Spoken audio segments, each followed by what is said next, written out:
ఓం శాంతి 20/6/2024 మధురమైన పిల్లలు, ఇప్పుడిక పిడికెడు శనగల వెనక మీ సమయాన్ని వృధా చేసుకోకండి. ఇప్పుడు తండ్రికి సహాయకులుగా అయి తండ్రి పేరును ప్రఖ్యాతం చేయండి.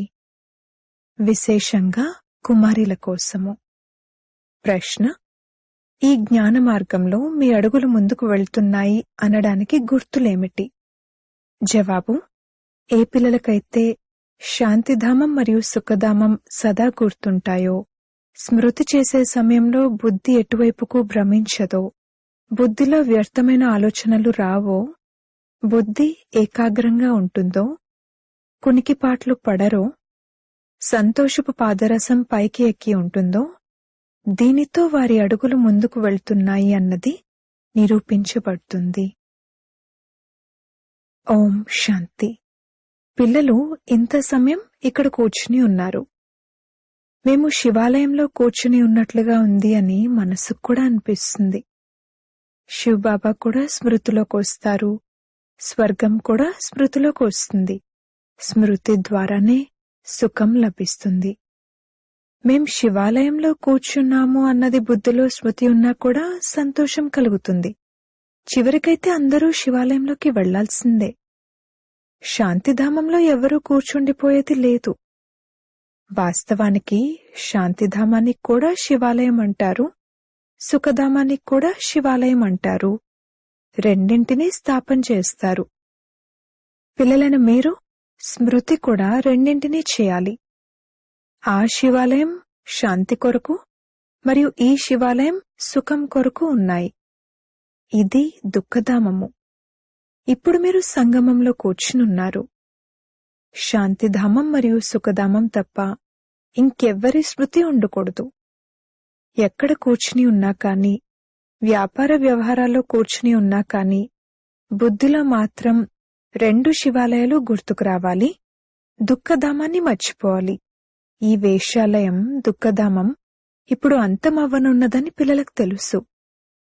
ఇక్కడ కూర్చుని ఉన్నప్పుడు పిల్లలైన మీకు కునికిపాట్లు మొదలైనవి కూడా రాకూడదు. చాలా మంది బుద్ధి ఎక్కడెక్కడికో ఇతర వైపులకు వెళ్లిపోతుంది. మాయా విఘ్నాలు కలుగుతాయి. పిల్లలైన మీకు తండ్రి గడియ గడియ చెప్తారు, పిల్లలు మన్మనాభవ. వారు రకరకాల యుక్తులను కూడా తెలియజేస్తారు.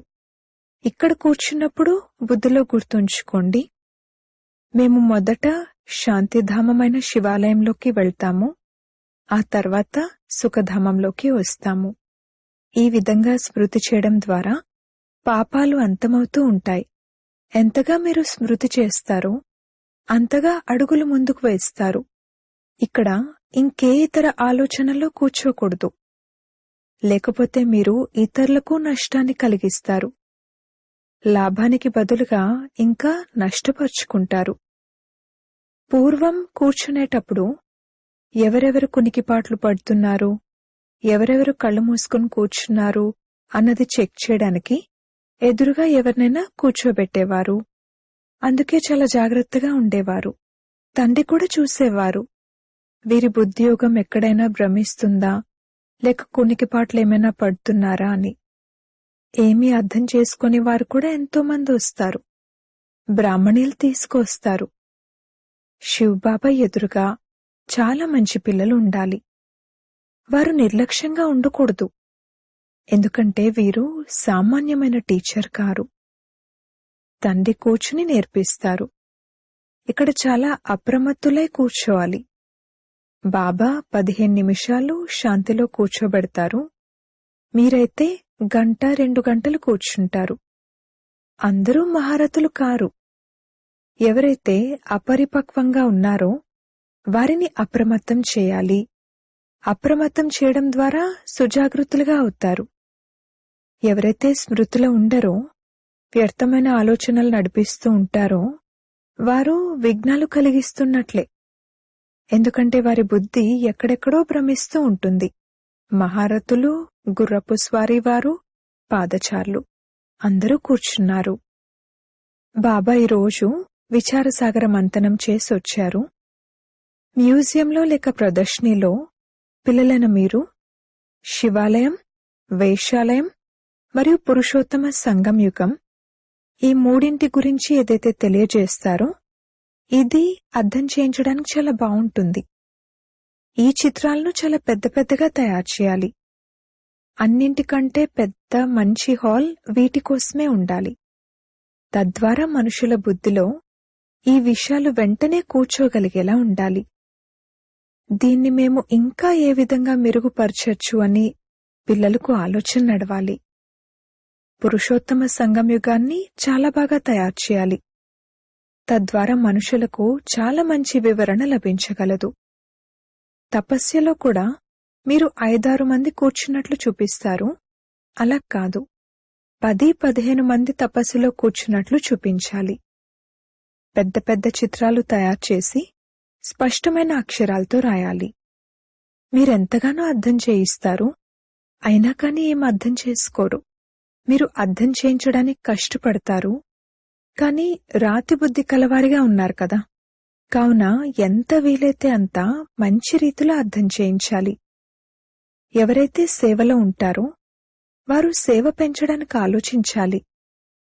ఎంతగానైతే మ్యూజియంలో మజా ఉంటుందో అంతగా ప్రొజెక్టర్ ప్రదర్శనలో ఉండదు. ప్రొజెక్టర్ ద్వారానైతే ఏమీ అర్థం చేసుకోరు. అన్నింటికన్నా బావుండేది మ్యూజియం. చిన్నదైనా పర్వాలేదు. ఒక గదిలోనైతే ఈ శివాలయం, వేశ్యాలయం మరియు పురుషోత్తమ సంగం యుగం యొక్క దృశ్యం ఉండాలి. అర్థం చేయించడానికి చాలా విశాల బుద్ధి ఉండాలి. అనంతమైన తండ్రి, అనంతమైన టీచర్ వచ్చారు. వారు పిల్లలింకా ఎంఏ, బిఏ పాస్ అవ్వాలి కదా అని చూస్తూ కూర్చుండిపోరు కదా. తండ్రి అలా కూర్చుని ఉండరు. వారు కొద్ది సమయంలో వెళ్ళిపోతారు. ఇంకా కొద్ది సమయం మాత్రమే ఉంది. అయినా కాని పిల్లలు మేల్కోరు. మంచి మంచి కుమారులు ఎవరైతే ఉంటారో వారు ఈ 400-500 రూపాయల కోసం మేము వ్యర్థంగా మా సమయాన్ని ఎందుకు పాడు చేసుకోవాలి, అలా చేస్తే మేం శివాలయంలో ఏ పదవిని పొందుతాము అని అంటారు. కుమారీలైతే ఫ్రీగా ఉన్నారని బాబా చూస్తున్నారు. ఎంత పెద్ద జీతం దొరికినా కాని అవి పిడికెడు శనగల వంటివే కదా. అవన్నీ అంతమైపోతాయి, ఏవీ ఉండవు. తండ్రిప్పుడు ఈ పిడికెడు శనగలను వదిలించడానికి వచ్చారు. అయినా కాని వదలనే వదలరు. అందులో ఉన్నది పిడికెడు శనగలు. కాని ఇక్కడైతే విశ్వరాజ్యాధికారం ఉంది. అవి కేవలం పైసకు కొరగాని శనగలు. వాటి వెనుక ఎంతగా హైరాణ పడుతూ ఉంటారు. కుమారీలైతే ఫ్రీగా ఉన్నారు. ఆ చదువు పైసకు కొరగాని చదువు. దానిని వదిలి ఈ జ్ఞానాన్ని చదువుతూ ఉన్నట్లయితే బుద్ధి కూడా తెరుచుకుంటుంది. ఇటువంటి చిన్న చిన్న కుమారులు కూర్చుని పెద్ద పెద్ద వారికి జ్ఞానాన్ని ఇవ్వాలి. శివాలయాన్ని స్థాపన చేయడానికి తండ్రి వచ్చారని చెప్పాలి. ఇక్కడున్నదంతా మట్టిలో కలిసిపోనున్నదని మీకు తెలుసు. ఈ శనగలు కూడా భాగ్యంలో రావు. ఎవరి పిడికిల్లోనైనా 5 శనగలు అనగా 5 లక్షలున్నా అవి కూడా అంతమైపోతాయి. ఇప్పుడు చాలా కొద్ది సమయమే ఉంది. రోజురోజుకు పరిస్థితి పాడైపోతూ ఉంటుంది. అకస్మాత్తుగా ఆపదలొస్తాయి. మృత్యువులు కూడా అకస్మాత్తుగా జరుగుతూ ఉంటాయి. పిడికిలలో ఆ శనగలు ఉంటుండగానే ప్రాణాలు పోతాయి. కావున మనుషులను ఈ కోతి సంస్కారాల నుండి విడిపించాలి. కేవలం మ్యూజియం చూసి సంతోషపడ్డం కాదు, అద్భుతం చేసి చూపించాలి. మనుషులను తీర్చిదిద్దాలి.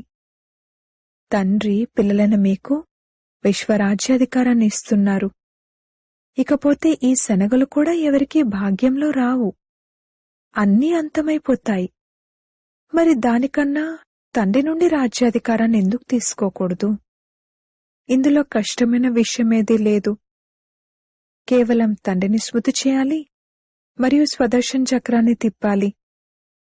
మీ పిడికిల నుండి ఈ శనగలను ఖాళీ చేసి దానిని రత్నాలతో, వజ్రాలతో నింపుకుని వెళ్ళాలి. తండ్రి అర్థం చేయిస్తారు.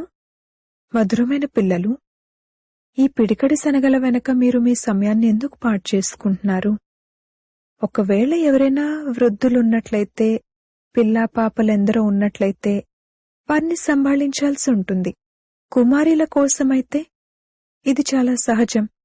ఎవరైనా వస్తే తండ్రి మాకు ఈ రాజ్యాధికారాన్ని ఇస్తున్నారు అని వారికి అర్థం చేయించండి. మరి రాజ్యాధికారాన్ని తీసుకోవాలి కదా. ఇప్పుడు మీ పిడికిలి వజ్రాలతో నిండుతుంది, మిగిలిన వారంతా వినాశనమైపోతారు. తండ్రి అర్థం చేయిస్తున్నారు, మీరు 63 జన్మలు పాపాలు చేశారు. ఇంకొక పాపమేంటంటే తండ్రిని మరియు దేవతలను గ్లాని చేయడం. వికారులుగా కూడా అయ్యారు మరియు నిందించారు కూడా. తండ్రిని ఎంతగా గ్లాని చేశారు. తండ్రి కూర్చుని పిల్లలకు అర్థం చేయిస్తారు, పిల్లలు సమయాన్ని వృధా చేయకూడదు.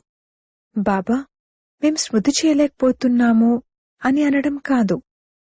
బాబా, మేము స్వయాన్ని ఆత్మగా స్మృతి చేయలేకపోతున్నాము అని అనండి. స్వయాన్ని మర్చిపోతారు. దేహాభిమానంలోకి రావడమనగా స్వయాన్ని మర్చిపోవడం. స్వయాన్ని ఆత్మగానే స్మృతి చేయలేకపోతే ఇక తండ్రినెలా స్మృతి చేయగలరు? ఇది చాలా పెద్ద గమ్యం. అలాగే ఇది చాలా సహజమైంది కూడా. ఇకపోతే మాయా ఆపోజిషన్ అయితే తప్పకుండా ఉంటుంది. మనుషులు గీత మొదలైనవి చదువుతారు కాని దాని అర్థాన్ని ఏమాత్రమూ అర్థం చేసుకోరు. భారత్కు ముఖ్యమైనది గీతే. ప్రతి ధర్మానికి తమ తమ శాస్త్రం ఒకటి ఉంటుంది. ధర్మస్థాపన చేసేవారిని సద్గురు అని అనలేరు. అది చాలా పెద్ద పొరపాటు. సద్గురు అయితే ఒక్కరే. గురువులుగా పిలువబడేవారైతే ఎందరో ఉన్నారు. ఎవరైనా కార్పెంటర్ పని నేర్పించినా, ఇంజనీర్ పని నేర్పించినా అతను కూడా గురువవుతారు. అలా నేర్పించే ప్రతి ఒక్కరూ గురువవుతారు. కాని సద్గురు ఒక్కరే. ఇప్పుడు మీకు సద్గురు లభించారు. వారు సత్యమైన తండ్రి కూడా, అలాగే సత్యమైన టీచర్ కూడా. అందుకే పిల్లలు ఎక్కువ నిర్లక్ష్యం చేయకూడదు. ఇక్కడ్నుండి బాగా రిఫ్రెష్ అయి వెళ్తారు. మళ్లీ ఇంటికి వెళ్లడంతో ఇక్కడిదంతా మర్చిపోతారు. గర్భజైల్లో ఎన్నో శిక్షలు లభిస్తాయి. అక్కడైతే గర్భమహల్ ఉంటుంది. శిక్షలు అనుభవించేందుకు అక్కడ ఎటువంటి వికర్మలు జరగవు. మేము తండ్రి నుండి సమ్ముఖంగా చదువుకుంటున్నామని ఇక్కడ పిల్లలను మీరు భావిస్తారు. బయట తమ ఇంట్లోనైతే ఈ విధంగా అనరు. అక్కడ సోదరులు చదివిస్తున్నారు అని భావిస్తారు. ఇక్కడైతే డైరెక్ట్ తండ్రి వద్దకు వచ్చారు. తండ్రి పిల్లలకు బాగా అర్థం చేయిస్తారు. తండ్రి అర్థం చేయించడానికి మరియు పిల్లలు అర్థం చేయించడానికి తేడా ఉంటుంది. తండ్రి కూర్చుని పిల్లలను అప్రమత్తం చేస్తారు.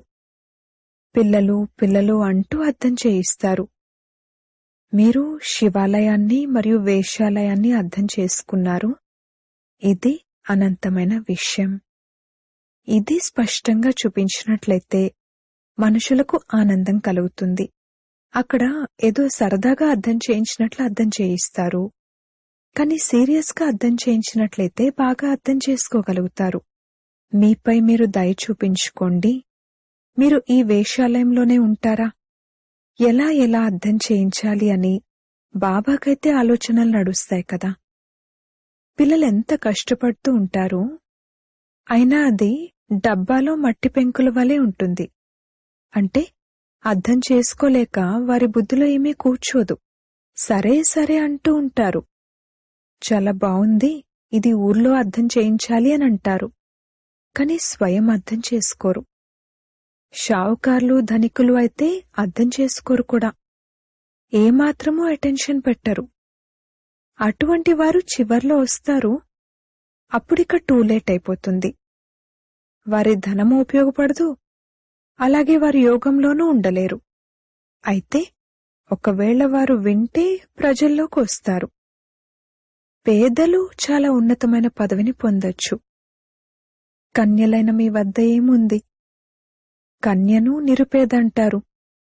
ఎందుకంటే తండ్రి ఆస్తి అయితే కొడుకుకే లభిస్తుంది. ఇకపోతే కన్యను దానం చేయడం జరుగుతుంది. అప్పుడు ఆమె వికారాల్లోకి వెళ్తుంది.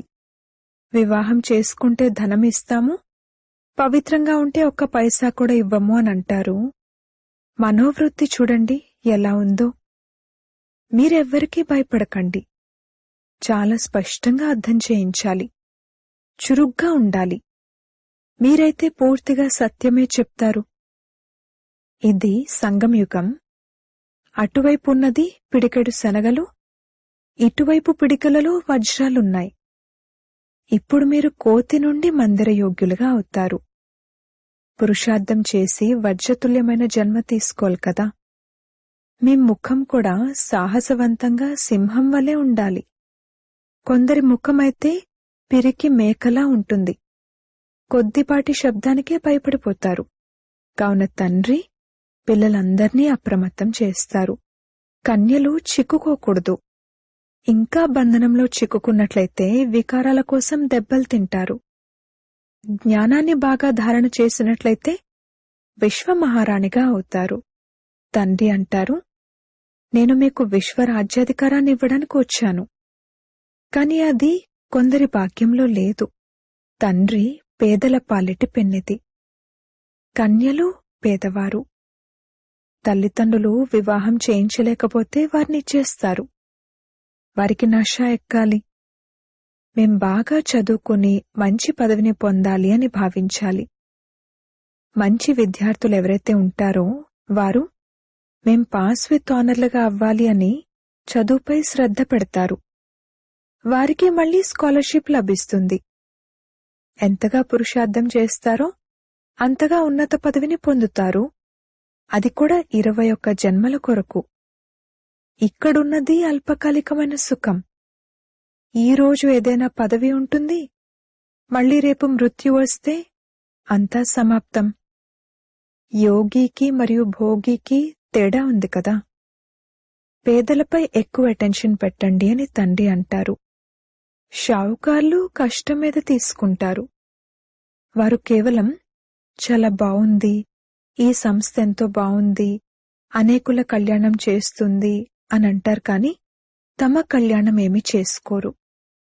చాలా బావుంది అని అంటారు, బయటకు వెళ్లిన తర్వాత సమాప్తం. మాయ కర్ర పట్టుకుని కూర్చుంది. అది ఉత్సాహాన్నంతా పోగొట్టేస్తుంది.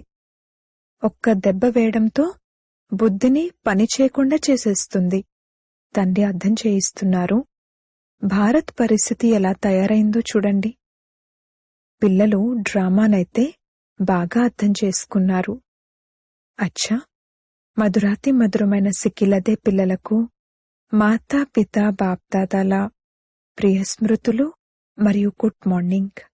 ఆత్మిక పిల్లలకు ఆత్మిక తండ్రి నమస్తే.